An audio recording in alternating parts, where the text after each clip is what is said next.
Olá, é com muita alegria que estamos aqui recebendo hoje, no Diálogos do Campo, o querido companheiro Saulo Dias Calunga. O campo tem muito a dizer e aqui todo mundo escuta. Seja bem-vindo ao Diálogos do Campo. Apresentação: Rose Rodrigues, secretária agrária nacional do PT.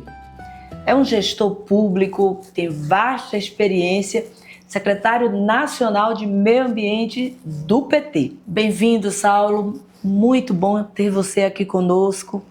Fique à vontade para fazer uma saudação para quem está nos assistindo agora. Rose, primeiro quero agradecer por esse convite. É muito importante a gente falar sobre a vida no campo, falar sobre a vida das pessoas. Eu fico muito feliz de ter oportunidade desse espaço para a gente dialogar um pouco sobre o meio ambiente e também um pouco a cultura dos povos tradicionais. Obrigado.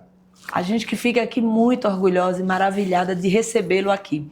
Queria muito começar sobre... A gente hoje está falando muito de justiça climática e queria saber do homem, Saulo, né? O que você, como um Calunga, um homem que nasceu ali no Quilombo, com essa tua história, o que isso moldou em você no gestor público que você se tornou? Então, Rosé, eu vim da Chapada dos Veadeiros, né?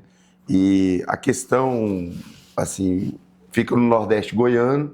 Por incrível que pareça, apesar das grandes riquezas e belezas naturais que existem na Chapada dos Veadeiros, também é o território mais pobre do estado de Goiás. É o menor IDH do estado de Goiás, é a região do Nordeste goiano, que inclui vários municípios que compõem a Chapada dos Veadeiros.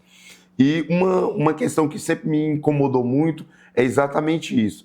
Como que nós estamos tão próximos, tão perto do poder, que é Brasília, a capital do país, e ao mesmo tempo tão distante. Distante principalmente nas políticas públicas, porque nós temos situações de comunidades quilombolas, calungas, que fica ali na região de Cavalcante, Monte Alegre, Alto Paraíso, São João da Aliança, e toda aquela região tem comunidades que estão totalmente isoladas, que não tem sequer transportes para poder chegar de Cavalcante à comunidade, cerca de 40, 50 quilômetros, e não consegue chegar. Até hoje, muitas travessias são feitas a pé, atravessando rios, e estradas e montanhas. Então, assim, é uma contradição que sempre me incomodou. Por isso, eu me dediquei tanto à questão da gestão pública, porque eu acho que a política é uma ferramenta de mudar as coisas, né? E a gestão pública é o acessório necessário para a mudança. Então, sempre foi muito mais para poder tentar mudar alguns paradigmas do que qualquer outra coisa. Assim, eu não tinha planos nenhum, não foi muito arquitetado. Muito bom.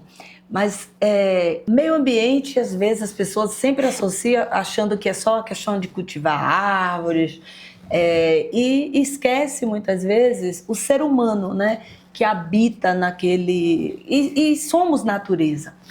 Então, a tua experiência, né, como hoje formulador nacional, que coordena essa parte do nosso partido, onde para os conservadores, à direita, é muito comum achar que a questão do meio ambiente é um entrave para o desenvolvimento, né?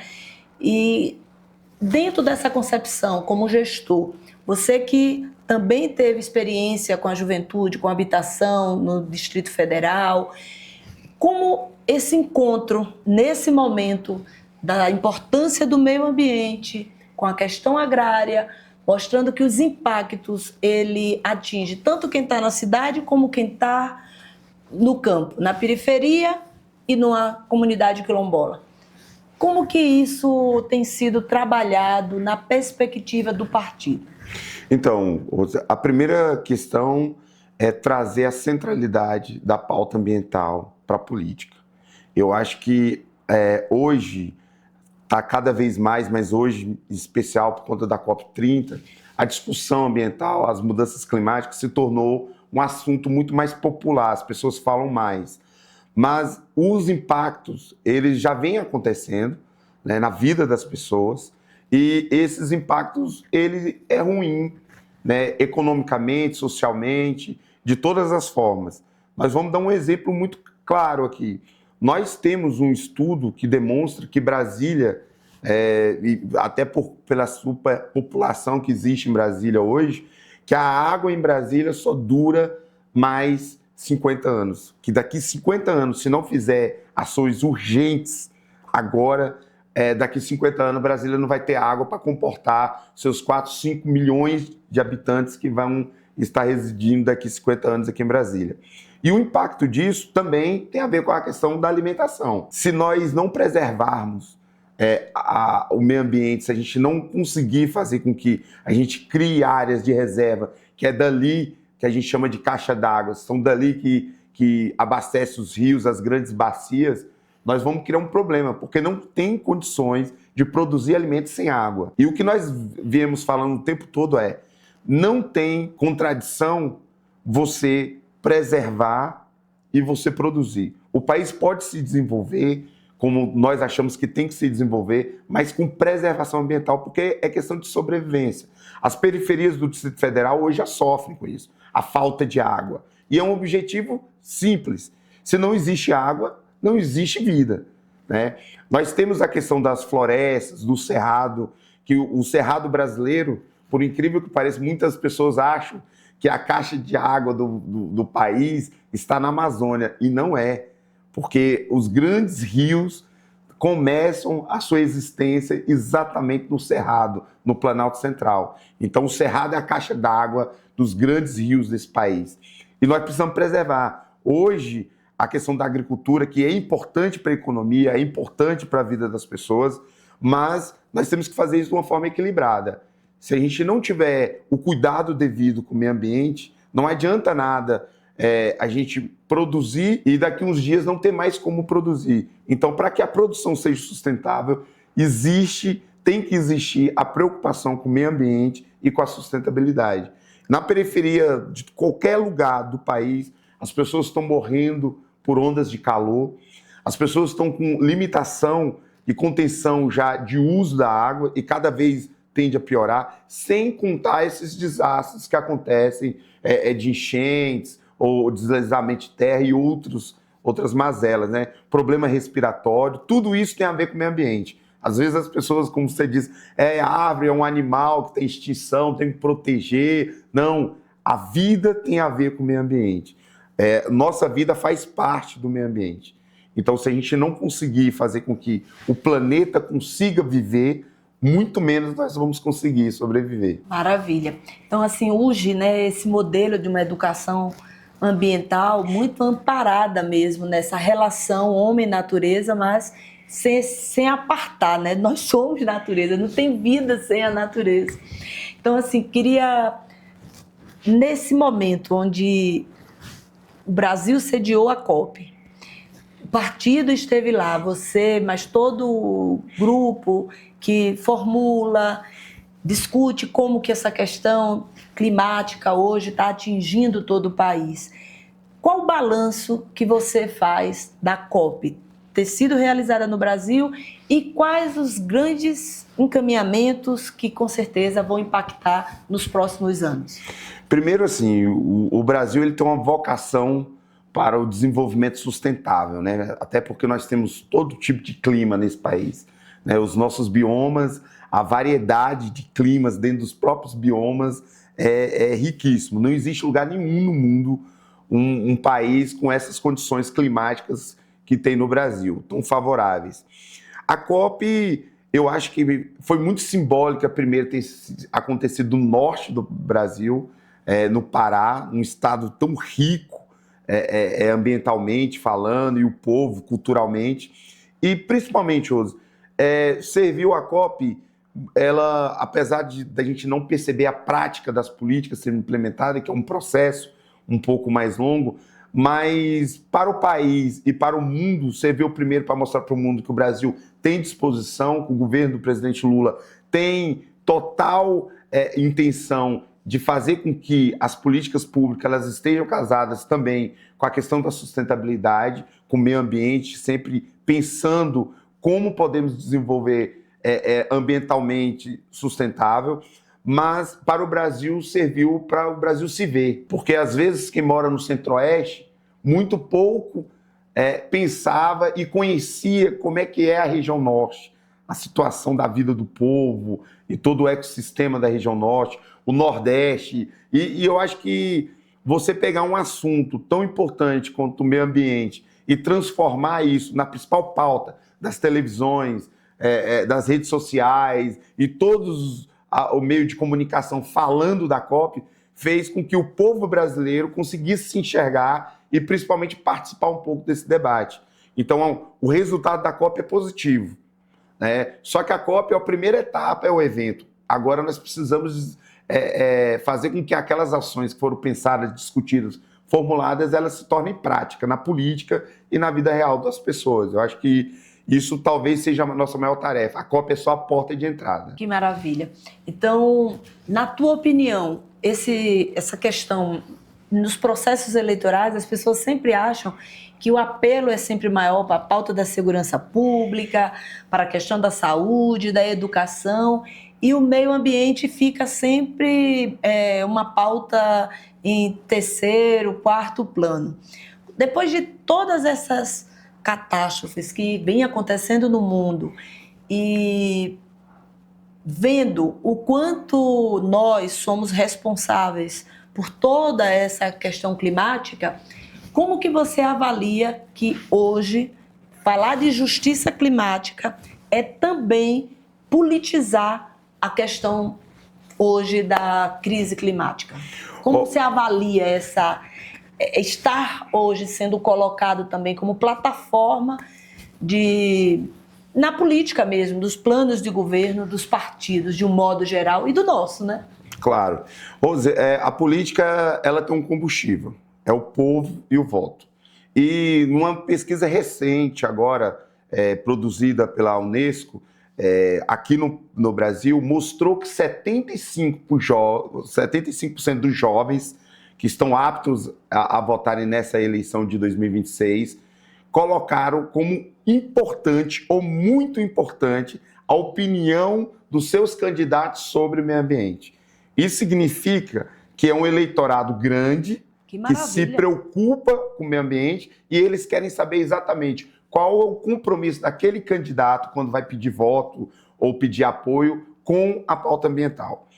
Isso é muito importante, essa pergunta sua, porque a pauta ambiental ela sempre foi uma pauta acessória, porque no imaginário da velha política, dos velhos políticos, isso não dá voto. Então, se não dá voto, não coloca na pauta do dia.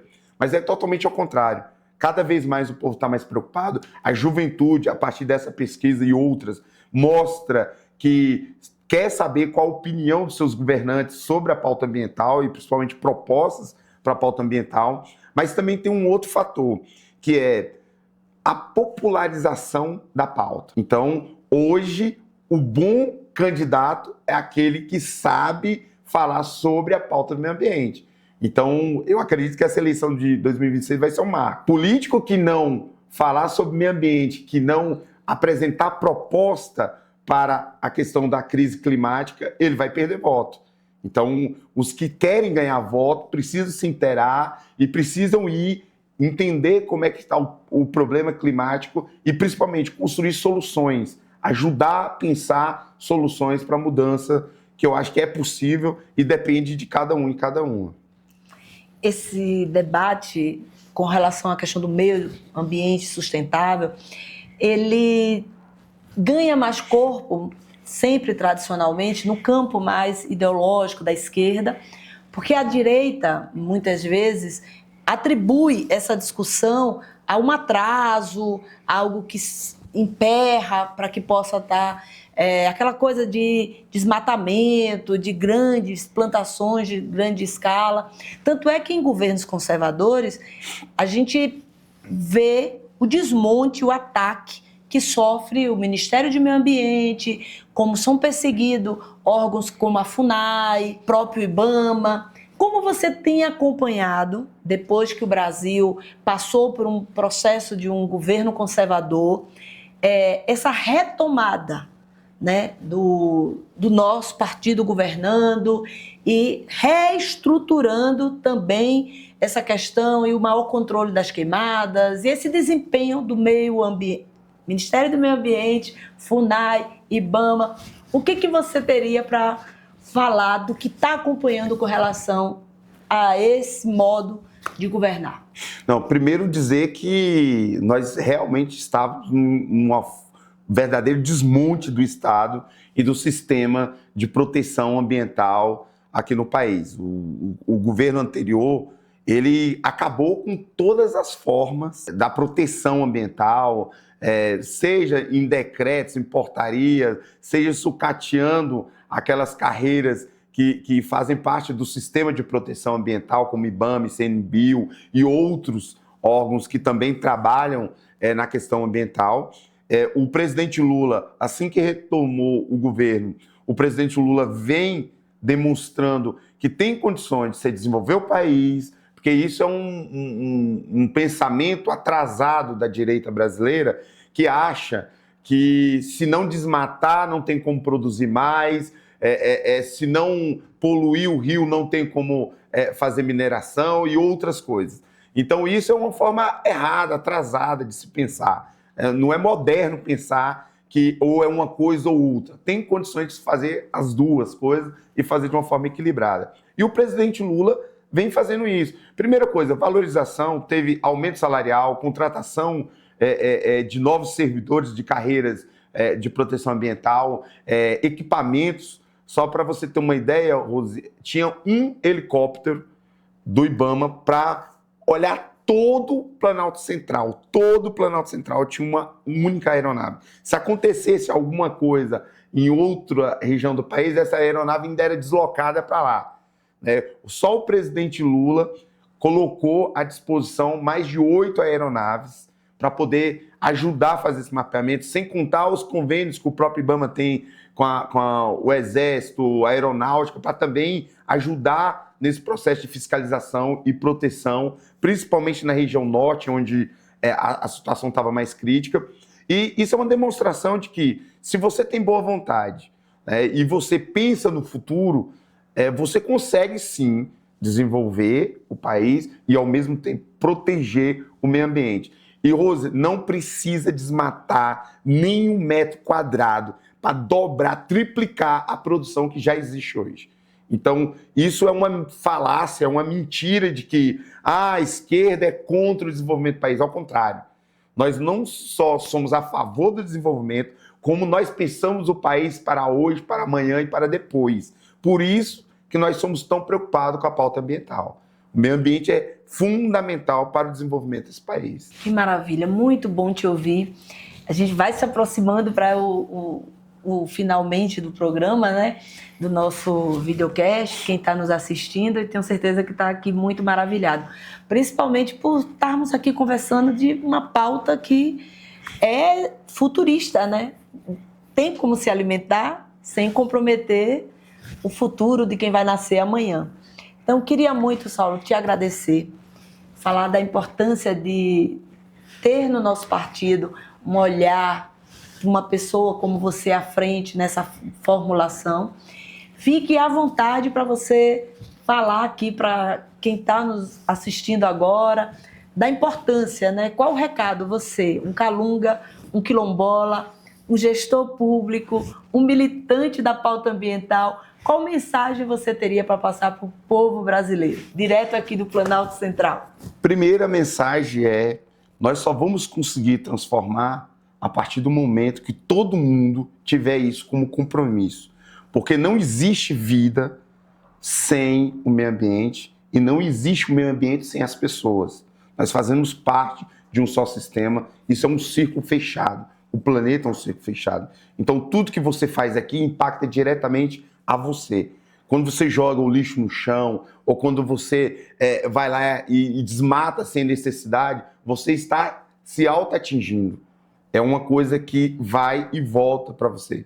Então, nós precisamos ter mais educação ambiental. Eu acredito que o governo vem traçando metas importantes. Nós precisamos mostrar desde para nossas crianças o quanto é importante a questão ambiental, mas mais importante ainda, que sejam militantes da pauta ambiental. Ser militante da pauta ambiental não é ser militante acadêmico ou você ter um grupo ali de ecologistas. Não, ser militante ambiental é você defender a vida, é você defender o futuro e, principalmente, você defender algo que seja sustentável. Não seja só para você, mas para o seu filho, para o seu neto e para todos os seus descendentes. E fazer com que as pessoas vivam no planeta bem. Porque não dá para as pessoas viverem com fome, com calor, com falta de água, né? E para que isso não aconteça, as pessoas precisam se mover. Mas se mover para o bem, não para a devastação como o governo passado estava fazendo. Então essa é a minha mensagem, dizer que cada um são responsáveis pela essa mudança. Que maravilha. Fica aí o recado, hein? Obrigada, Saulo. Obrigado. Muito bom te ouvir. Muito bom.